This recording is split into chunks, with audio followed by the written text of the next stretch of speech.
Une robe Chanel, des robes de soirée, des bibis et des capes.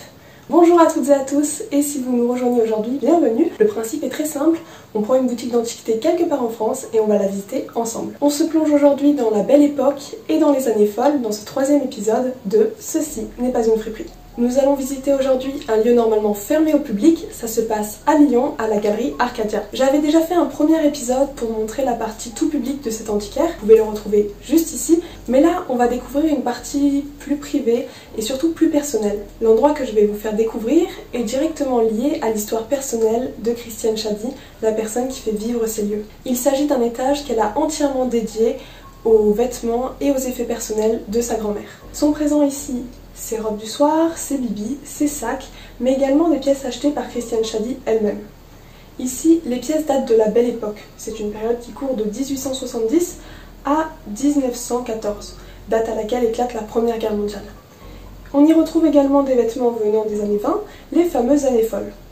Pour les dates de la Belle Époque, je me suis fiée aux dates qui étaient notées sur le site de la BNF.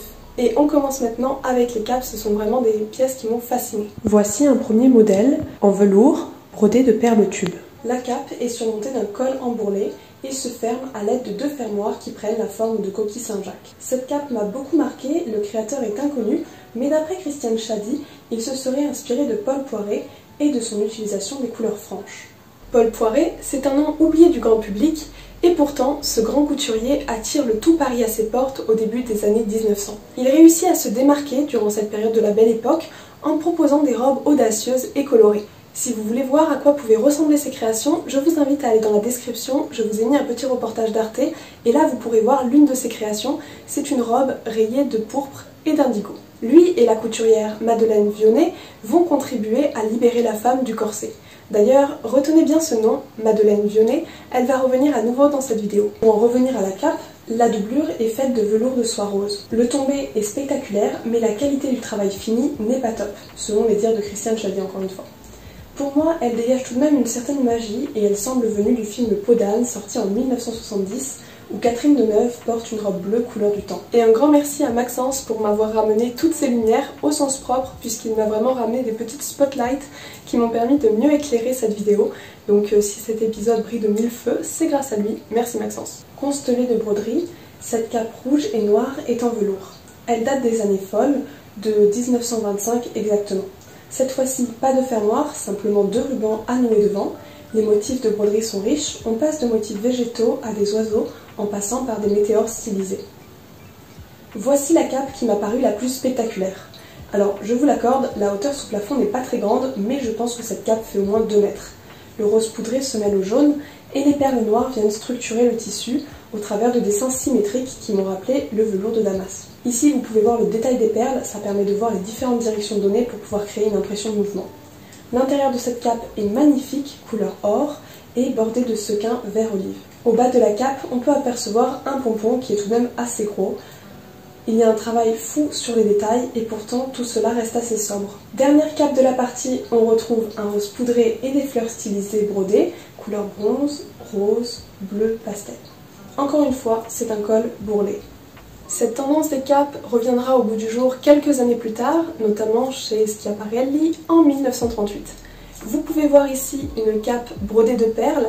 Cette broderie a été réalisée par la maison Lesage.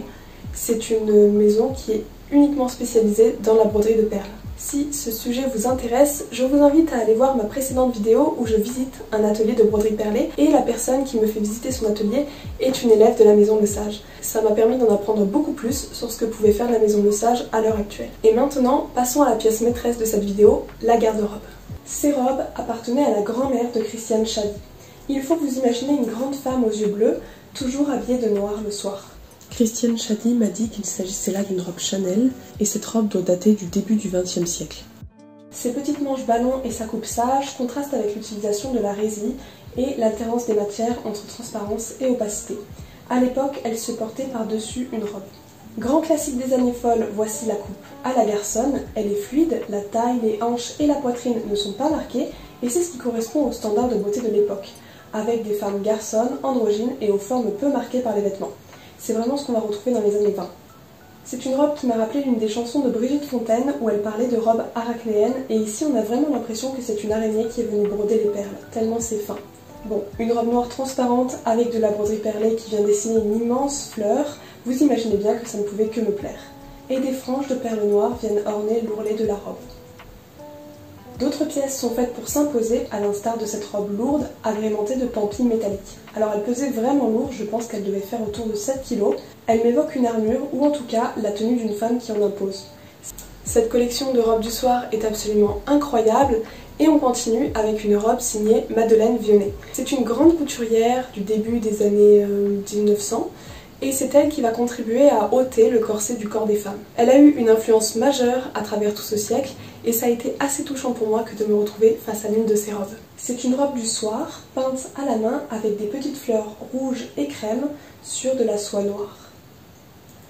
Dernier petit haut perlé avant les bibis, vous pouvez voir des perles roses, noires et blanches. Alors je n'ai pas la date de cette pièce, mais je l'ai trouvée plutôt spectaculaire, surtout pour l'utilisation des perles qui donnent tout de suite un effet assez clinquant aux vêtements.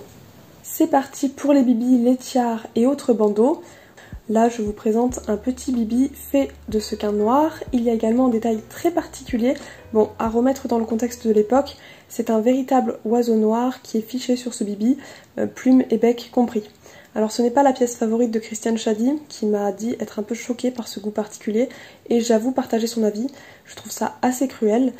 Mais pour continuer sur l'utilisation des plumes, on en retrouve encore sur les marabouts, faits de plumes d'oie. On pourrait se dire que c'est une chose commune entre 1800 et 1900 que d'utiliser des plumes. Pourtant, cette tendance fait scandale à l'époque. Les femmes de lettres et journalistes s'allient pour pouvoir défendre la cause animale. Tous les oiseaux étaient utilisés, qu'importe que ce soit des oiseaux exotiques, sauvages ou domestiques. Il y avait donc d'importantes conséquences pour la faune et la flore locale. Les oiseaux étaient abattus en masse pour pouvoir produire des costumes de cabaret, mais surtout pour pouvoir garnir des chapeaux. Ces hommes et ces femmes de lettres finiront par avoir gain de cause et ils participeront à l'avancée de la cause animale. Aujourd'hui, les créations plumassières ne sont plus aussi nombreuses et elles sont très strictement encadrées. Une des maisons qui les produit encore, c'est la maison Le Marié, qui est rattachée maintenant au groupe Chanel. Elle continue de produire des créations en plumes pour différentes maisons de haute couture. Pour en revenir aux coiffes, ici vous avez un bibi dans un style différent, c'est toujours des perles, mais cette fois-ci elles sont semblables à une résille. Là vous avez un bandeau, donc c'est typique de la période art déco, et vous pouvez observer le travail du lamé, donc c'était un travail, une façon de présenter le tissu qui était assez en vogue à ce moment-là. C'est la même technique que l'on va voir déclinée sur cet autre bandeau. Là vous avez une tiare que j'ai trouvée très élégante. Enfin, voici le dernier bibi, c'est un velours orné d'une plume blanche et de nombreux sequins argentés et bleus. Pour finir, vous avez 2 rubans. Merci à vous d'avoir regardé, j'ai vraiment apprécié faire cet épisode. Lorsque je suis sortie de la galerie Arcadia, j'avais des étoiles plein les yeux, alors j'espère que j'aurai réussi à vous transmettre cela, même si ça peut paraître un peu prétentieux, j'aimerais bien que ce soit le cas. Je voulais remercier Christiane Chadi pour son accueil et son partage, ça a été vraiment un beau moment que j'ai pu passer avec elle, j'ai découvert énormément de choses. Et je remercie également Maxence pour toutes ces lumières. Et nous, on se retrouve très bientôt. N'hésitez pas à vous abonner si vous voulez avoir la suite. Au revoir!